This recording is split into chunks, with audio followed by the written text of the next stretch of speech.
no Conexão Poder, o meu entrevistado é Frederico Azevedo, ele é superintendente do Sistema Sindicato e Organização das Cooperativas Brasileiras, OCB-MT. Frederico, seja muito bem-vindo aqui à Conexão Poder, é sempre muito bom falar de economia, falar do agro, porque é muito importante para Mato Grosso, e é nessa perspectiva de cooperativa, de crédito, seja muito bem-vindo. Muito obrigado pelo convite, estamos aqui estamos à disposição para falar bastante sobre o cooperativismo, né, e o papel das cooperativas aqui no estado de Mato Grosso. Quando a gente fala cooperativismo, o papel das cooperativas no estado de Mato Grosso, qual é a vocação, qual é a importância, porque isso impacta também na vida não só do produtor rural, mas também na vida de todos que estão nos assistindo. Exato. As cooperativas, a gente acaba, né, no dia a dia, sendo mais comum, né, para a gente no dia a dia, as cooperativas de crédito, as cooperativas agropecuárias, as cooperativas de saúde também. Mas a gente não está limitado só a elas, né? Nós temos também cooperativas de transporte, cooperativas de consumo, cooperativas de um ramo que nós chamamos de TBPS, que inclui cooperativas educacionais, cooperativas minerais, por exemplo, que são bastante fortes aqui no estado. Então, o principal da situação do cooperativismo, não só no Mato Grosso, mas no Brasil inteiro e no mundo, é realmente a união de pessoas em prol do esforço comum e como o resultado das cooperativas acaba se fixando na localidade, né? Então, assim, o resultado da produção daqueles cooperados, né, seja na cooperativa de trabalho, seja na cooperativa de crédito ou numa cooperativa agropecuária, ela tende a ficar muito no local onde as pessoas estão fixadas, então esse retorno acaba voltando para os próprios municípios de Mato Grosso. E fortalece a classe como um todo, estar em cooperativa, nesse sistema de cooperativa, ele tem um plus a mais. O que torna isso vantajoso e é importante para que a gente também abra o pensamento nesse sistema cooperativismo? Ele ganha principalmente no ganho de escala, né? Então o cooperativismo nasceu de um esforço de pequenos tecelões que precisavam se juntar para ganhar escala para vender o produto deles. Isso não mudou no curso do tempo, né? A gente vê hoje a pujança das cooperativas de crédito se deve muito a essa união de pessoas que se filiam a uma cooperativa, juntam ali suas economias, ganham força em operações de cartão de crédito, em consórcio, em seguro, em operação de financiamento, operação de fomento, e esse conjunto de pessoas, pelo volume que tem, você acaba ganhando escala no mercado. Principalmente nas cooperativas agropecuárias, a gente tem visto um resultado bastante forte para quem está ligado a essas cooperativas, por exemplo, com redução de custo de produção, que está hoje em média de 14% a 16% mais baixo do que no mercado comum. Quando algum se junta, fica mais barato para negociar. Você consegue se juntar em volume de compra de insumo. Quando você vai fazer a venda da produção, você também tem uma escala diferente de venda. Você não está negociando um determinado X de hectares, né? Nós temos cooperativas aqui no estado que agregam quase 250 a 300 mil hectares em uma só cooperativa, né? Então, isso eu estou falando de uma produção de 200 mil hectares, 250 mil hectares. Então, isso ganha escala. Independente se o produtor, né, se o cooperado está ali com 500 hectares ou 5 mil, ele tem a mesma força. Então, isso gera ganho de escala, né, tanto na rentabilidade dele, quanto também nas soluções conjuntas. Seja em compra conjunta, seja em troca de experiências para melhorar a produção. E, quando a gente fala das cooperativas de crédito, o grande impulso que ela tem dado nos últimos 10 anos, principalmente na operacionalização de recursos, como, por exemplo, do Plano Safra. A gente teve um salto nos últimos 10 anos de 257% na operação das cooperativas de crédito dentro do Plano Safra. Então aumentou o volume de crédito rural em Mato Grosso. Exatamente. Ele acaba ajudando os produtores, né, com esse insumo de recurso e também, de novo, por forma transversa, com seguro, com crédito, com fomento, com taxas mais baratas, operando de uma forma bastante importante aí. E também um ponto muito importante, não só com relação ao resultado financeiro, também com relação à inclusão financeira. As cooperativas de crédito hoje abrangem 95% dos municípios do estado de Mato Grosso. E em 35 deles só existe uma cooperativa de crédito como um agente de fomento de crédito naquele município. Então, naquele município, em 35 municípios, a única possibilidade daquele produtor rural buscar um outro caminho, um incremento para que ele possa trabalhar, seria por meio da cooperativa de crédito? Seja produtor, seja um pequeno comerciante, seja um empresário, qualquer um deles. Nesses 35 municípios só existe uma agência de cooperativa de crédito. Se não fosse isso, as pessoas teriam que se deslocar, né, para qualquer cidade, às vezes com grande distância, para poder ser atendido, às vezes em operações, né? Então isso também é um ponto importante de inclusão financeira das pessoas também no mercado. E quando a gente pensa nos produtores rurais, quais modalidades eles mais buscam? Assim, incremento em que setor? Isso vai depender muito do tipo de produtor, mas basicamente eles buscam bastante custeio, que a gente chama de custeio agrícola e pecuária, que é a operação de captar recursos para poder fazer a produção, né? E também buscam bastante investimento, porque a gente chama de investimento mesmo, né? Que é linha para comprar máquina, para comprar fazenda, para comprar, fazer armazém novo, para poder melhorar o seu processo produtivo através das linhas que tem, mas também através de consórcios, né? Muitos produtores têm buscado também o consórcio como uma forma de se capitalizar para poder adquirir, né, de novo maquinário, para poder modernizar esse maquinário na fazenda. Esse consórcio é na modalidade que a gente conhece, por exemplo, de carro, de moto, a gente vai pagando ali e vai adquirindo, vai acumulando esse crédito para depois receber o produto. Exatamente. E com tanta tecnologia, Frederico, eu imagino que para o setor do agro também é muito desafiador, porque muitas tecnologias, maquinários, quando a gente observa o mercado, o agro em Mato Grosso, a gente tem também muitas diferenças, produtores rurais com super equipamentos e outros que precisam muito ainda desse auxílio? Sim, né, a gente sempre tem, o agro tem se cada vez mais profissionalizado, né? A gente vê hoje produtores, por exemplo, buscando máquinas, né, que estão potencializando plantio em 200, 300 hectares por dia, né? Então, máquinas muito estruturadas, muito tecnologia embarcada com GPS e tudo mais. Então, isso facilita no momento de plantio. Também porque, em momentos de colheita, às vezes existe uma pressão por colheita muito forte, né? Então, às vezes, essa colheita precisa ser feita muito rápida, né? Então, também os produtores se modernizam nisso. Seja no plantio, na colheita, mas a gente precisa lembrar também, Mato Grosso tem sido um polo de irrigação muito forte no Brasil, né? Existe um estímulo muito forte, inclusive governamental, a essas linhas de crédito, e os produtores têm buscado alternativa nesse sentido. E não há jeito de fazer isso sem você ter recurso. Às vezes com recurso próprio é muito difícil, você fica descapitalizado, o fluxo de caixa seu fica apertado e, em alguns momentos, realmente tomar o crédito e, como a gente tem visto nas cooperativas de crédito, com um custo menor do que no mercado, isso tem facilitado bastante o dia a dia. E lembrando outro ponto, né? Quando uma pessoa se associa a uma cooperativa, né, ela faz parte também do resultado dela no final. Então, ao final do exercício financeiro, é feita uma conta de se teve sobras, né, e essas sobras revertem em favor desses cooperados, sempre nas nossas assembleias aí, que acontece até março de cada ano, se há também uma distribuição do resultado da cooperativa em favor dos cooperados. Então, além de ganhar na redução, às vezes, de tarifa, de custo da captação de recursos, também tem um retorno através das sobras da cooperativa. E o sistema, ele também se posiciona de uma maneira institucional nas discussões, muitas vezes políticas, de legislação que vai repercutir aí na vida do produtor. Exatamente. Um desses exemplos, a gente tem visto, por exemplo, o sistema OCB faz essa parte de representação político-institucional das cooperativas, não só de crédito, mas de todos os ramos, como eu citei aqui. Então, existem, algumas vezes, alguns pontos que são discutidos, como, por exemplo, a gente viu agora, recentemente, o governo do Estado relançando o CAR, né, criando o CAR 2.0, que foi objeto de discussões por todas as entidades do agronegócio e da indústria também, e a OCB faz parte disso. Por quê? Porque sem esse CAR, o produtor não consegue plantar, ele não consegue operar o negócio dele, né? Isso impacta no financiamento, isso impacta no dia a dia do produtor. Então, a gente acaba, uma hora usa o chapéu do crédito, uma hora usa o chapéu do agro, mas sempre no intuito de ajudar a solucionar esses problemas dos nossos cooperados. Nós tivemos recentemente uma mudança na lei do FETAB. Explica pra gente o que vai mudar na vida do produtor, por que foi tão importante, foi tão comemorada pelo setor. Essa bandeira foi levantada pela ProSoja numa demanda já antiga deles, e na semana passada a Assembleia Legislativa confirmou, né, através de uma negociação que foi feita pela Assembleia Legislativa junto com o Poder Executivo, do congelamento do FETAB, né? O que acontecia? O FETAB, para FETABs commodities, eles têm uma correção a cada 6 meses. Sim. Então, o FETAB de janeiro opera até junho e o FETAB de julho opera até dezembro do outro ano.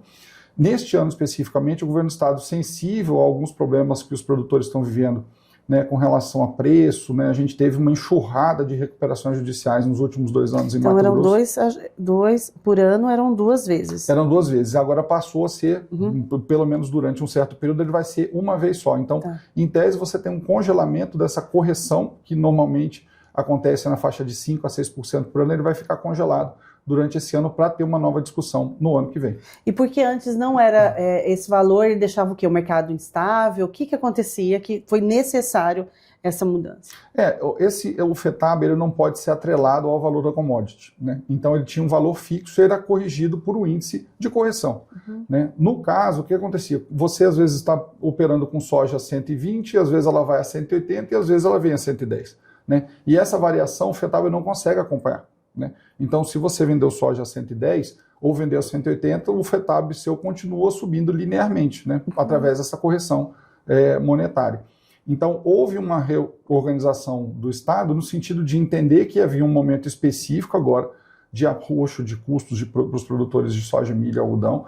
Pecuária também, a gente tem um projeto de lei, né, que foi sancionado através, que foi liderado pelo deputado Gilmar Dal Bosco, numa ação lá da Acrimate, importante nesse sentido, da questão da diferença do que a gente chama da vaca e do boi, né? Você tem um preço diferente de venda do boi, preço diferente da vaca. Então houve aí também uma reorganização do FETAB com relação à vaca, né, que está se aguardando aí uma sanção do governador para os próximos dias. Como eu não sou pecuarista, o que tem mais valor, a vaca ou o boi? O boi tem um preço, em média, 30% maior do que a vaca. Por quê? E acabava se pagando o mesmo preço por causa de consumo do mercado, pela própria dinâmica do mercado. E existia essa diferença que acabava a vaca, mesmo com preço menor, pagando o mesmo preço do macho, né? Então, no mercado isso dava um descompasso, né? E até um desestímulo também à operação com vacas, né? E com fêmeas. Então, houve um ajuste disso daí que a gente comemora, né, como setor produtivo, lógico, bandeirado aí no caso do FETAB Commodities, né, esse congelamento pela ProSoja, e no caso do FETAB das fêmeas, né, bandeirado pela Acrimate, mas todos os sistemas produtivos estavam integrados na solução dessa ação. E todo o reflexo dessa mudança vai começar a repercutir a partir de agora? Porque antes a gente já tinha, né, tinha um outro mercado, agora o mercado se modifica. Ele tem efeito imediato, né, no sentido da aprovação da lei, mas ele ainda demora um tempinho para poder ser operacionalizado, não por conta do governo, mas sim pela própria dinâmica do mercado, das vendas de produtos e no caso das fêmeas ou no caso de soja e milho para o ano que vem. Então, ainda tem um tempinho de ajuste nisso daí, mas já é uma vitória exatamente porque os produtores estão bastante pressionados com relação a isso, né, e há aí um entendimento geral, de novo, que foi consolidado tanto pelo Executivo quanto pelo Legislativo, da necessidade de fazer esse congelamento, pelo menos por um período, até que os produtores consigam se reorganizar com relação a custo. A gente teve muita coisa acontecendo nos últimos dias, né? A gente estava com uma guerra no Irã, que tinha lá uma possibilidade real de aumento de insumos bastante forte, né? Estamos agora com tarifaço, né, vindo aí, ainda bastante instável, como é que nós vamos ficar nesse meio de caminho com relação a isso. Então houve pelo menos um alento parcial para os produtores nesse momento. Frederico, você citando aí o tarifaço, como que isso repercutiu nesse setor? Porque me chamou bastante atenção o sistema, especialmente pelo observatório, que é um espaço de estudo, porque sem diagnóstico, sem levantamento de dados, é muito difícil fazer um planejamento e entender o setor, as suas nuances. Como que o setor visualiza essa questão do tarifaço? Porque a gente lê posturas diferentes. Ah, sim, vai refletir no bolso das pessoas. Ah, não, o Estado ele tem autonomia. Ah, não, o Brasil é soberano. Ah, não, o Brasil vai sentir os efeitos. No estado de Mato Grosso, na sua percepção, você que é advogado, né, tem uma trajetória também dentro da OAB, tem uma trajetória também em nível nacional, porque eu, né, fui estudar um pouquinho da sua história, você tem propriedade para falar do segmento agro. Eu sei que recentemente você participou também de uma reunião do Fórum junto ao ministro Fávaro. Como que o Brasil, como o Mato Grosso, está se preparando ou visualizando essa possibilidade de tarifaço? A gente vê com bastante preocupação, né? Quando a gente olha, principalmente as principais commodities que vão ser, né, impactadas com isso, está bastante claro que o setor de citricultura vai ser bastante impactado, o setor de café vai ser bastante impactado.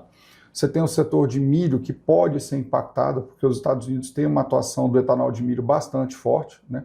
Nós somos o segundo maior produtor mundial, eles são primeiros no caso de milho, então pode ter um ataque um pouco maior aí. No caso da pecuária, né, já há alguns sinais, né, conversando com as outras entidades aí, de uma preocupação muito forte com isso, porque os Estados Unidos é um grande comprador da nossa pecuária, né? Então pode ter aí realmente um reflexo a médio prazo bastante forte, né? E o que a gente tem orientado, principalmente as nossas cooperativas, busquem pulverizar os seus mercados, né? Essa situação de depender muito de um ator, 1, 2, 3, é um grande problema, né? Então, nossas cooperativas, a gente tem orientado isso a elas já há bastante tempo, elas têm buscado mercado consumidor externo, né? Que não seja só China, que não seja só Estados Unidos, que não seja só Índia, mas que isso se pulverize exatamente por quê? Há a possibilidade de você achar novos mercados no meio desse caminho. né? Lembrando também, né, que todo esse modelo dos Estados Unidos dessas taxações, ela ainda está bastante sombria como ela vai operacionalizar, né? Por exemplo, o mercado de ferro de Minas Gerais está bastante preocupado porque muito da exportação de minério de ferro vai para os Estados Unidos, né? O mercado de café, por exemplo, de Minas Gerais também tem um grande mercado americano para isso. Mas, por outro lado, também a gente precisa lembrar, né, até que ponto os Estados Unidos vai conseguir sustentar isso, porque isso pode gerar uma inflação lá, né? A gente precisa lembrar, o americano toma o suco de laranja brasileiro nos seus cafés da manhã, né? Ele toma o café brasileiro nos seus cafés da manhã. E isso, com um custo de 50% a mais, vai chegar lá também, né? Se é difícil para nós, também vai ser difícil para eles. Também vai ser difícil para ele. Mas o verdadeiro precisa se fazer bastante negociação, precisa ter bastante diplomacia no meio desse processo, né? Para que hajam aí soluções. Não adianta levantar o pé com relação a um ou levantar o pé com relação ao outro. É preciso diplomacia porque os comércios se balançam, né? Eles precisam estar estáveis, né? Então, neste momento, realmente é importante que haja aí uma solução Brasil-Estados Unidos-Brasil, mas também que nós façamos o nosso dever de casa também de pulverizar mercados, né? E procurar esses mercados que podem cada vez mais... eu acho que fica a grande lição desse momento é isso. Pulverizar mercado. Depender apenas de um mercado para o seu grande consumidor ou para o seu grande receptor de mercado vai ser realmente uma mudança de paradigma que a gente deve ter. Sair dessa situação de ser refém de um destino só. Exatamente. A atuação do ministro Fávaro, a gente tem um ministro que é mato-grossense, que tem atuado, tem estado bastante aqui em Mato Grosso, eu tenho acompanhado muitas ações dele aqui nos municípios, trazendo, né, firmando compromissos e trazendo entregas. No setor, qual a sua visualização? Assim, a gente ter um ministro que é de Mato Grosso, né, que tem essa no DNA do mato-grossense, né, embora ele não seja nascido aqui, acho que o Fávaro é do sul do país, né, mas tem o Mato Grosso pulsando dentro dele.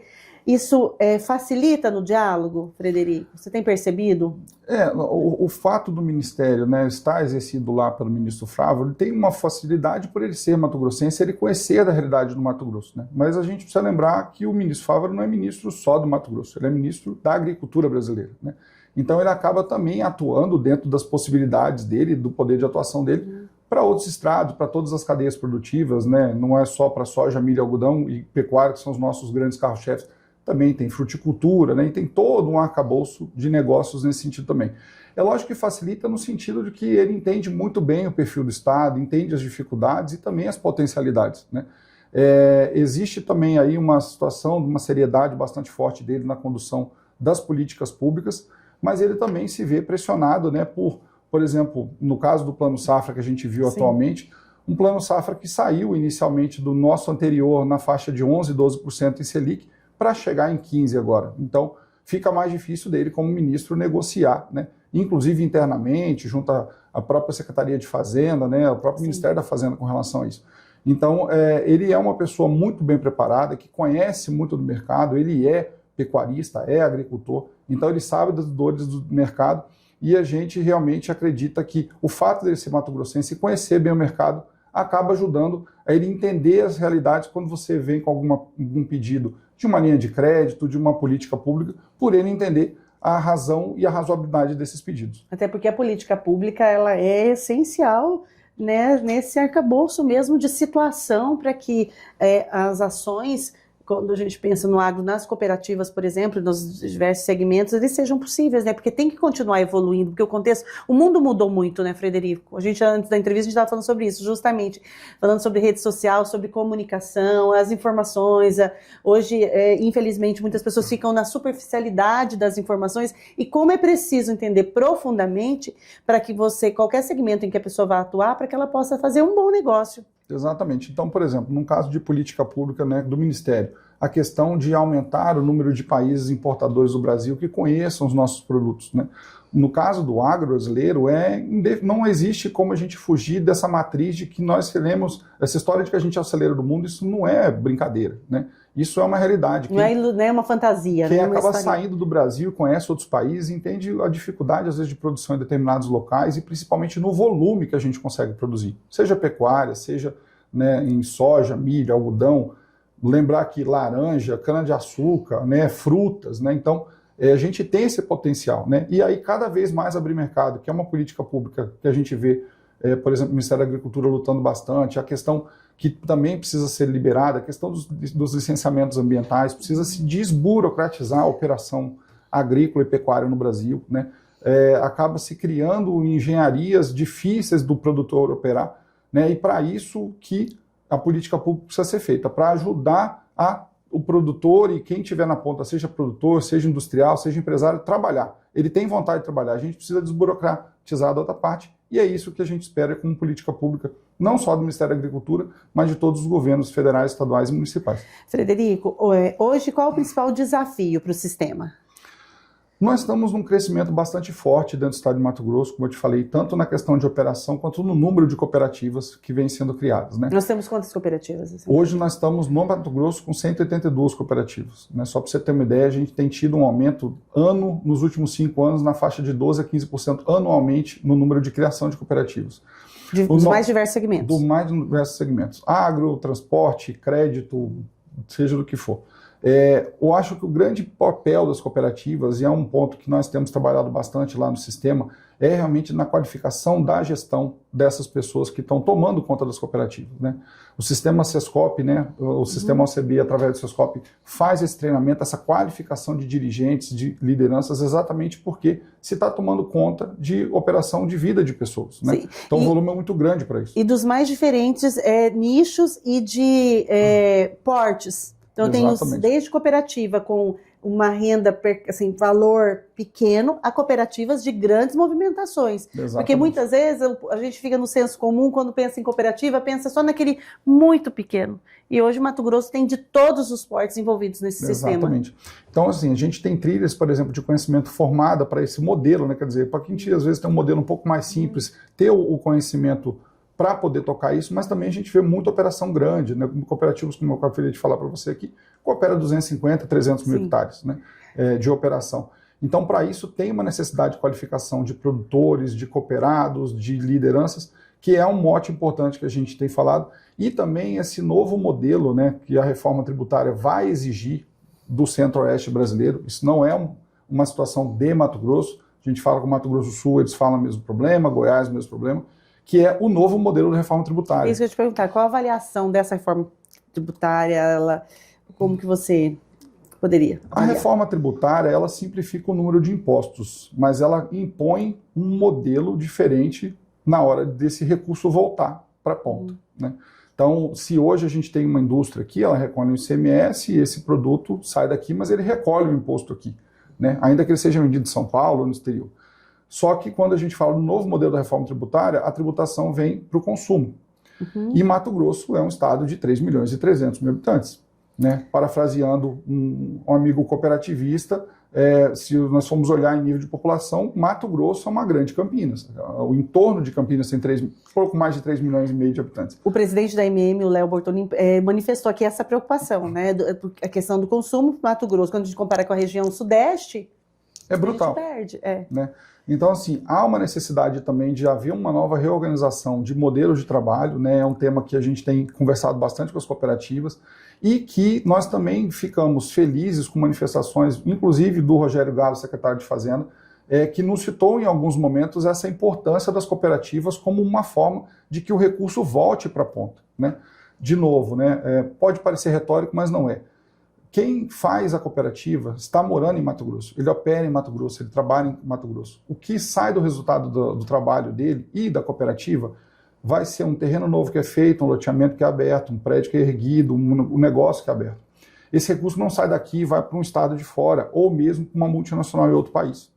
Então, a importância desse trabalho ser feito também, que essas cooperativas cada vez mais se desenvolvam e tragam resultado para cá, é um mote para o cooperativismo ter se destacado e cada vez mais a gente tem trabalhado com eles para cada vez mais tentar um processo de industrialização, né? Mato Grosso tem feito seu papel no sentido de melhorar a logística de exportação, a gente vê aí as estradas muito melhores do que a gente tinha há 10 anos atrás, a gente vê Miritituba, né? O porto de Miritituba cada vez mais pujante, por exemplo, o asfaltamento lá para o Pará já está bastante consolidado, isso já consegue fazer, a gente tem as ferrovias, né, com iniciativas andando aí, e realmente a gente precisa cada vez mais fazer com que a nossa produção seja industrializada aqui para que ela já saia mais acabada, porque isso também vai trazer mais pessoas para cá, que vão vir aqui morar, que vão vir cada vez mais trazer desenvolvimento para o estado de Mato Grosso. É como você disse, né, a questão do consumo, quando a gente faz esse paralelo, né, Mato Grosso é uma Campinas, e o consumo, preciso reorganizar, olhar se você tem esperança de que a reforma tributária ainda vai ser modificada para que o nosso estado não perca tanto, assim, não tem uma... A curto prazo não há essa leitura. A curto prazo é que a reforma está aí, passou e agora precisa se lidar com ela. Ainda tem muita dúvida de como ela vai ser regulamentada, porque ela não está toda regulamentada, né? Existem grupos de trabalho em Brasília trabalhando nisso. Mato Grosso está sendo muito bem representado pelo Rogério Galo lá nesses grupos de discussões, mas realmente isso é fala pública, tanto do governo do estado quanto do legislativo, de que há uma preocupação com relação a isso, estimativas de perda de arrecadação de 10% nos próximos 3 a 4 anos, e no nosso caso do cooperativismo nós estamos tentando fazer o nosso papel de cada vez mais fazer as cooperativas se industrializarem, fazer a sua produção cada vez mais, não ser só soja, mas sair daqui farelo, para sair daqui não milho, sair etanol, sair DDG e sair produtos acabados, exatamente porque a gente tem essa possibilidade e também isso acaba gerando, né, muito desenvolvimento para os municípios. A gente vê, né, os municípios onde as cooperativas estão instaladas, que há uma pujança do mercado. Eu cito, por exemplo, Sorriso. Eu ia te perguntar que municípios se destacam, né, no Exato. Por exemplo, você vê Primavera do Leste, um município que está crescendo bastante. Nós temos cooperativas lá, por exemplo, do ramo algodão muito fortes, né? Só para você ter uma ideia, essa região de Primavera, Campo Verde, 90% da produção de algodão daquela região sai de dentro de uma cooperativa. Os produtores se juntaram para ganhar escala, né? E já estão lá fazendo algodão com certificação, indo para a Ásia, indo para percorrer todo mundo. E é isso que a gente tem agora conversado também com os outros ramos do cooperativismo aqui, para que eles também entrem nesse movimento importante de melhoria do seu processo produtivo para gerar mais resultado, tanto para eles quanto para o Estado também. É interessante porque as entrevistas elas acabam assim, se criando uma rede. Entrevistei o prefeito de Campo Verde recentemente, ele trouxe essa experiência do algodão, esse trabalho que é feito lá, o desafio de ampliar essa cadeia produtiva para a industrialização das possibilidades, até realizou junto com a esposa, a primeira-dama do município, com o apoio da primeira-dama do estado, um evento de moda para trazer as possibilidades de outros produtos a partir da matéria-prima. E aí, quando você me diz da cooperativa que ali é um exemplo, a gente consegue entender o porquê que alguns municípios eles têm mais projeção no desenvolvimento do que outros. Então, a cooperativa, na sua opinião, Frederico, ela poderia ser uma solução para aqueles municípios que ainda têm muita dificuldade de encontrar um caminho para aumentar até mesmo a circulação de dinheiro, de moeda no município, porque nós temos municípios com muitas diferenças sociais. Eu costumo citar muito o caso de um município aqui do estado chamado Terra Nova do Norte, né, um município bastante pequeno ali na região norte, mas um município bastante interessante com relação a possibilidades. Nós temos uma cooperativa lá, que é uma cooperativa de leite, né? Mais da metade da população é cooperada dessa cooperativa. A gente tem uma brincadeira interna de que se não fosse a cooperativa, o município talvez não teria a renda que tem. Essa cooperativa está lá produzindo leite, está produzindo whey protein, está produzindo leite condensado, está produzindo creme de leite, acabou de montar uma usina de energia solar, está construindo um armazém. E aonde que esse dinheiro fica? No município. Provavelmente daqui a pouco o município vai ter que pensar em aumentar o seu tamanho, vai ter que criar um loteamento para abrigar pessoas que vão vir para isso. Então, quando a gente fala disso, esses empreendimentos geram desenvolvimento regional. Seja, às vezes, no município menor, como eu estou citando como Terra Nova, mas seja em municípios como Sorriso, em Campo Novo, em Campo Verde, Primavera, e a gente vê esse trabalho acontecendo e gerando resultado. Porque, de novo, pode parecer piegas, mas o resultado vem para a ponta. Ele vem para o município onde está sendo construído. Não só a cooperativa, mas onde os cooperados estão investindo. O cooperado não tira dinheiro daqui para mandar de novo para uma multinacional lá fora ou para São Paulo. Ele investe de novo no mesmo município dele. A gente vê, por exemplo, Nova Mutum. Eu brinco que cada vez que você vai a Nova Mutum, se você ficar 2 anos sem ir lá, nasce um bairro inteiro em Nova Mutum, né? É um polo de cooperativismo também muito interessante. Tem cooperativas do ramo agropecuário lá muito estruturadas, de pessoas que estavam ali naquela localidade e entenderam que tinha que unir forças para poder gerar mais resultado para eles e para o município. Gente, a gente vê que o Frederico é um apaixonado pelo cooperativismo, né? Fui picado pelo bichinho do cooperativismo. É um caminho sem volta? É um caminho sem volta, né? E a gente, inclusive, tem como mote do sistema, né, foi uma ação que os nossos colaboradores, né, fizeram no ano passado, quando nós fomos definir lá as questões empresariais de missão, visão, valores e propósito, e a nossa equipe definiu, né, como nossa meta tornar o cooperativismo mais do que um modelo de negócio, um propósito de vida, né? E a gente busca isso de verdade no dia a dia, não só para incentivar as pessoas a entenderem mais para o cooperativismo, mas principalmente para que elas entendam que elas podem gerar mais um negócio juntas e gerando mais resultado para todo mundo. Eu agradecer demais a presença do Frederico, agradecer a Tássia, assessora de imprensa, e deixar a câmera aberta para você, algo que você precisa pontuar, que eu não abordei, que você acha importante que o público tenha conhecimento. Não, a gente agradece o espaço, né? E para quem quiser conhecer mais um pouquinho sobre o cooperativismo de Mato Grosso e sobre o cooperativismo, os nossos números, os nossos cursos, pode procurar lá no sistema cbmt.coop.br e também na plataforma do Capacita Coop, que é uma plataforma EAD, que tem cursos abertos para toda a população, não só sobre cooperativismo, mas sobre negócio, sobre desenvolvimento, sobre economia circular, para que cada vez mais as pessoas se qualifiquem e quem quiser saber mais sobre cooperativismo, nossas redes sociais também, sistema CBMT. Muito obrigada, Frederico Azevedo, meu entrevistado de hoje no Conexão Poder. Curta essa matéria, compartilhe para que mais pessoas saibam da importância do cooperativismo, mas também informações importantes aqui do estado de Mato Grosso. Dá uma olhadinha aí na nossa página, tem muita entrevista boa. Até a próxima.